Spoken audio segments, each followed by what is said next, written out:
Hi welcome to my channel. ಇವತ್ತಿನ ವಿಡಿಯೋಲಿ ನಮ್ಮ ಹೋಟ್ಲಲ್ಲಿ ಚಪಾತಿ ಜೊತೆ ಮಾಡ್ತಾಯಿರೋ ಹಲಸಂಡೆ ಕಾಳು ಪಲ್ಯ ಹೇಗೆ ಮಾಡೋದು ಅಂತ ತೋರಿಸ್ಕೊಡ್ತಾ ಇದ್ದೀನಿ. ಅದಕ್ಕೆ ಬೇಕಾಗಿರೋಂಥ ಈರುಳ್ಳಿ, ಟೊಮೆಟೊ, ಹೀರೆಕಾಯಿ ಹಚ್ಚಿಟ್ಕೊಂಡಿದ್ದೀನಿ.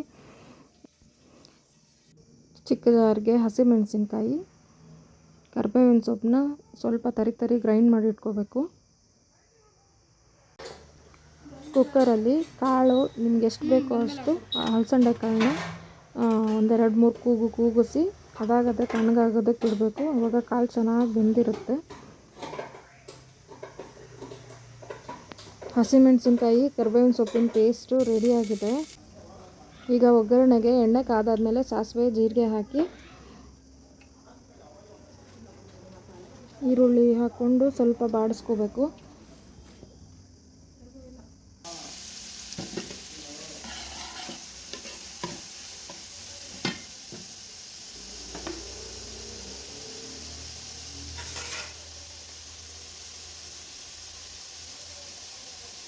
ಈರುಳ್ಳಿ ಸ್ವಲ್ಪ ಬಾಡಿಸ್ಕೊಂಡಾಗಿದ್ದಾದಮೇಲೆ ಒಂದು ಅರ್ಧ ಸ್ಪೂನಷ್ಟು ಅರಿಶಿನದ ಪುಡಿ ಹಾಕೋತಾ ಇದ್ದೀನಿ.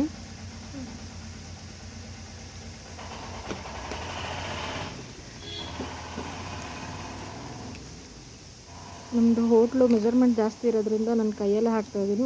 ಒಂದೂವರೆ ಸ್ಪೂನಷ್ಟು ಸಾಂಬಾರು ಪೌಡ್ರ್ ಹಾಕ್ತಾಯಿದ್ದೀನಿ. ನಿಮ್ಮ ಮನೇಲಿ ಮಾಡಿರೋವಂಥ ಯಾವುದೇ ಸಾಂಬಾರು ಪುಡಿ ಆದರೂ ಪರವಾಗಿಲ್ಲ. ಒಂದು ಸ್ಪೂನಷ್ಟು ಒಂದು ಕಾಲು ಸ್ಪೂನಷ್ಟು ಗರಂ ಮಸಾಲ ಪೌಡ್ರ್ ಹಾಕ್ತಾಯಿದ್ದೀನಿ.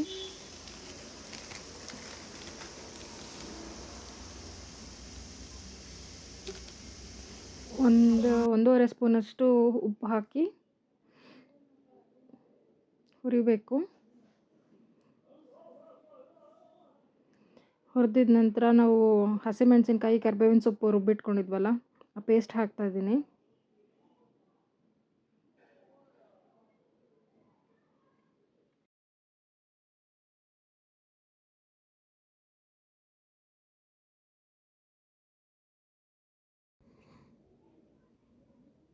ಈಗ ಹೀರೆಕಾಯಿ ಹಾಕ್ತಾಯಿದ್ದೀನಿ.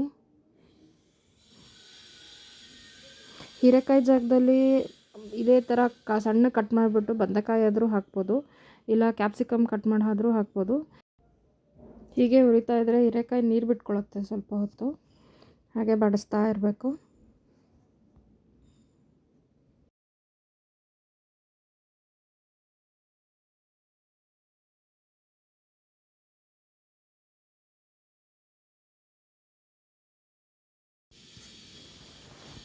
ಈಗ ಟೊಮೊಟೊ ಹಾಕ್ತಾಯಿದ್ದೀನಿ.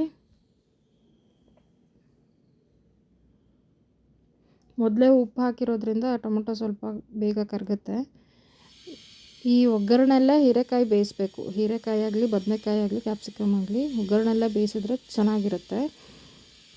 1-2 ನಿಮಿಷ ಪ್ಲೇಟ್ ಮುಚ್ಚಿ ಒಗ್ಗರಣೆ ಬೇಯಿಸಬೇಕು. ನಂತರ ತೆಗೆದು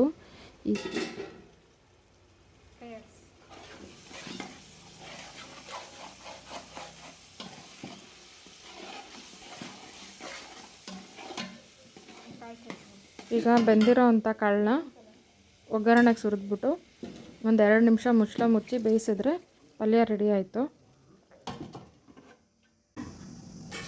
ಇದಕ್ಕೆ ಬೇಕಿದ್ದರೆ ಕಾಯಿ ತುರಿ, ಕೊತ್ತಂಬರಿ ಸೊಪ್ಪು ಹಾಕ್ಬಿಟ್ಟು ಕುದಿಸಿದ್ರೆ ಇನ್ನೂ ಚೆನ್ನಾಗಿರುತ್ತೆ. ನಮ್ಮ ಹೋಟ್ಲಲ್ಲಿ ಉತ್ತರ ಕರ್ನಾಟಕದವರು ಜಾಸ್ತಿ ಜನ ಊಟ ಮಾಡೋದ್ರಿಂದ ಅವ್ರಿಗೆ ಇದೇ ಥರ ಇಷ್ಟ ಆಗುತ್ತೆ. ನೋಡಿ, ನಮ್ಮ ಹೋಟ್ಲದ್ದು ಹಲಸಂಡೆ ಕಾಳು ಪಲ್ಯ ರೆಡಿ ಆಯಿತು. ವಿಡಿಯೋ ಇಷ್ಟ ಆಗಿದ್ದಲ್ಲಿ ಲೈಕ್ ಮಾಡಿ, ಶೇರ್ ಮಾಡಿ, ಕಮೆಂಟ್ ಮಾಡಿ. ರೆಸಿಪಿ ನೀವೊಂದು ಸಲ ಟ್ರೈ ಮಾಡಿ ಕಮೆಂಟ್ ಮಾಡಿ ಹೇಗೆ ಬಂತು ಅಂತ ಹೇಳಿ. ಪ್ಲೀಸ್ ನನ್ನ ಚಾನಲ್ನ ಸಬ್ಸ್ಕ್ರೈಬ್ ಮಾಡ್ಕೊಳ್ಳಿ. ನಿಮ್ಮೆಲ್ಲರ ಸಪೋರ್ಟು ನನಗೆ ಸಿಗುತ್ತೆ ಅಂತ ಭಾವಿಸ್ತಾ ಮುಂದಿನ ವಿಡಿಯೋದಲ್ಲಿ ಸಿಗೋಣ. Thank you.